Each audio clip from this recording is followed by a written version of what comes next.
এই জীবনে তো কম জানাজা পড়াই নাই, এই জীবনে কম লাশ কবরে রাখি নাই। চোখের সামনে নানি নানা দাদা দাদি চলে গেল, কত বন্ধু চলে গেল। এক ক্লাসে লেখাপড়া করেছি, কত আড্ডা দিতাম, আনন্দ করতাম। আজ অনেক আমার ক্লাসের ভাইরা নাই। ও আল্লাহর বান্দা, এক সাথী ভাই আমার বড় আপন নাই। লেখাপড়ার পরে এখন বয়ানে নাই গেছি, আর মোলাকাত নাই, মোবাইলও নাই। খুঁজতে খুঁজতে একদিন বাড়ির দরজায় ঢুকলাম। আমার অমুক ভাই আমার এক ক্লাসের, কোথায় বাড়ি খুঁজা বাড়ির দরজা দিয়ে ঢুইকার নাম জিগাইলাম, কাহাই বাড়ি তার, কোথায় আমার ভাই, একটু তার সাথে মোলাকাত করব। যেই লোকটা আমার কথার সামনে এসে দাঁড়াইছি, দেখি দাঁড়ায় দাঁড়ায় কান্না করতেছে, চোখের পানি ছেড়ে দিছে। আমি বললাম, ভাই আপনি কে, কেন কাঁদেন? বলে, আপনি যার কথা বলতেছেন সে আমার কলিজার আপন ভাই। কয়েক মাস আগে তিনি দুনিয়ার থেকে চলে গেছেন, হঠাৎ করে স্ট্রোক করে মারা গেছে। তার কোনো সন্তান আসেনি, বলে একটা বাচ্চা আছে, ছেলে একটা মেয়ে, একটা ছোট ছোট।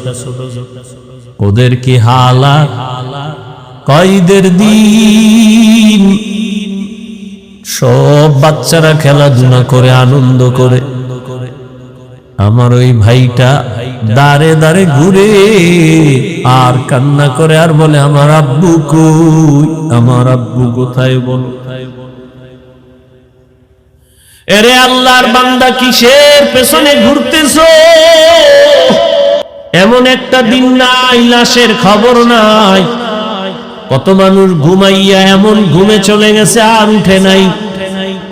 তুমি যে আগামী বছর বাঁচবা, বয়ানে বসবা, তার কোনো গ্যারান্টি নাই।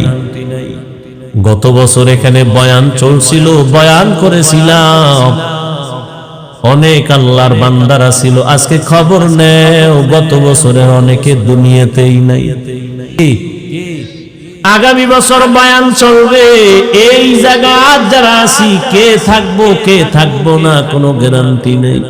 ও আল্লাহর গোলাম, ও যুবক বাবারা, ও পর্দার আড়ালের মা বোনেরা,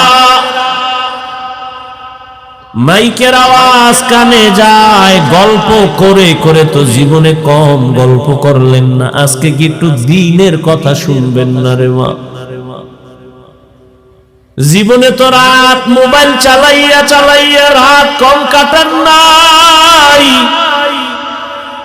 জীবনে তো কম আড্ডা দেন নাই, গুনাহ করেন নাই, তামাশা কম করেন নাই। আর কত, কোন দিন যেন আজরাইল এসে হাজির হয়ে যায়, জীবনের আড্ডা সেদিন শেষ হয়ে যাবে।